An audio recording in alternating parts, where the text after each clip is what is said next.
those dinosaur-loving kids out there, let's listen to Tyrone and the Swamp Gang by Hans Wilhelm.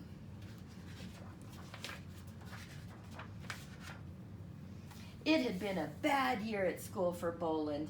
He was down to 3 friends, Terry, Stego, and Stella. They did not even have enough players for a mean game of meteorite soccer. Almost everybody else had joined the Swamp Gang. The leader was Boland's worst enemy, who was none other than Tyrone, or Tyrone the Horrible, as he liked to be called. Tyrone was the world's first bully, and Boland was his favorite victim. Look, someone's without a bandana. Tyrone laughed and grabbed hold of Boland. Why haven't you and your wimpy friends joined the Swampies yet, you little shrimp? Because we have our brains, said Boland. Oh yeah? Said Tyrone. Well, remember that we've got ways to make you join. We're the greatest. Says who? Boland asked. Says me, and what I say goes. Tyrone walked off with a nasty laugh. Maybe we should join the Swampies, Stego said. Otherwise, Tyrone will make our lives miserable. Join those morons? Cried Boland. Are you nuts? We have better things to do than follow that bully. Maybe he isn't so bad underneath, Stego said. Maybe we could all become friends. Friends don't force others to do things they don't want to do, Boland pointed out. Don't you even like their cool bandanas? Stella asked Boland. Everybody's wearing them now. And the Swampies always look like they are having lots of fun, Terry added. What fun? Boland said. I only see them knuckling under to Tyrone. One of the things Tyrone and his Swampies did for fun was to play practical jokes. That night, for instance, they poured tons of soap powder into the public fountain. Before the sun came up, the joke had turned into a big, messy, bubbly surprise for the whole neighborhood. But the real surprise came when Principal B.C. Scatterbone came to see the class the next morning. B.C. Scatterbone had rotten eyesight, but a perfect nose. He could smell a rat from 1,000 dinosaur feet away. I trust that none of you reptilian angels is responsible for that mess, he said. He smiled a sickly smile that showed all of his sharp yellow teeth. So, he continued, I know you are all eager to clean up the fountain. I will personally supervise your efforts. Everybody was stunned and angry. Even the Swampies, although they tried hard to look cool and innocent. The gang's morale was so low that Tyrone called an emergency meeting. We have to hit back, he said, and I know how.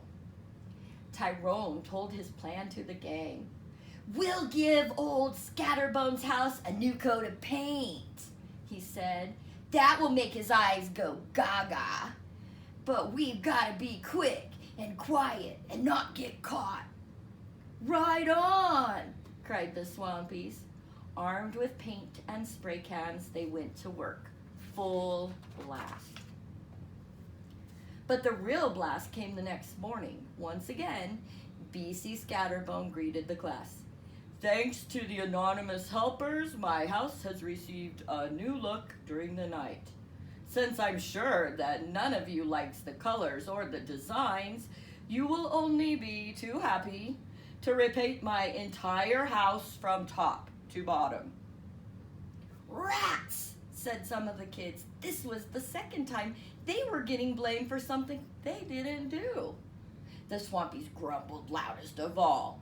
Their joke had backfired again. Maybe Tyrone's ideas aren't really so great, one whispered to another. What do you mean? Tyrone cut in. Somebody must have squealed on us, and I think I know who. Bolin couldn't believe he was in trouble again. I didn't squeal, he cried. How else did Scatterbone know it was us? Tyrone demanded. I don't know, said Bolin. Maybe you just can't fool him. He can smell out anything. Okay, Tyrone said. I'll let you off this time. Tonight we're going to fix old Scatterbone once and for all. What are you going to do? Bolin asked. None of your business. You stay out of it, you hear? Or else you can collect your bones at the Museum of Natural History. Bolin was scared. But not too scared. That night, Bolin spied on Tyrone and the Swampies. He saw them dumping a large load of burning lava rocks in front of B.C. Scatterbone's house. Bolin heard Tyrone whisper, hee hee, that'll give old Scatterbone a hot surprise when he steps out tomorrow morning. Bolin ran for help as fast as he could. He got Stella, Terry, and Stego out of bed and told them what had happened. Then he said, Tyrone and his Swampies have gone crazy this time. This prank could really hurt somebody.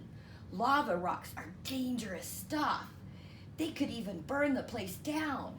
We've got to work fast before Scatterbone wakes up. The four friends carefully loaded all the glowing rocks into the wheelbarrow. They worked as quietly as possible. Soon the danger was over. Let's clean up and leave no trace of the lava rocks, whispered Bolin. I can't wait to see Tyrone's face in the morning when old Scatterbone comes to school alive and well as usual. No need to wait till morning, said a sinister voice behind him. It was Tyrone. You lousy traitor, Tyrone growled and grabbed Bolin by the throat. I'm gonna get you for this. Wait, Tyrone, Stella cried. He was only trying to keep you from making a big mistake. You keep out of this, said Tyrone. Suddenly they all heard a sharp click. The door handle turned and the door creaked open. Tyrone was so startled that he jumped straight up. Boink! He knocked his head against the branch of a tree. In the next moment, he came crashing down right on top of the hot and glowing lava rocks. Arrgh! He cried so loud that he woke up the entire swamp forest. Arrgh! He cried again as he struggled to his feet. Then he ran away as fast as he could. This time, his prank had backfired in more ways than one. For several weeks after that, Tyrone could not sit down in class. Suddenly, all the bandanas disappeared. The former Swampies were not eager to dress like Tyrone anymore. After all, Tyrone had to wear those comfy little diapers until he was well again.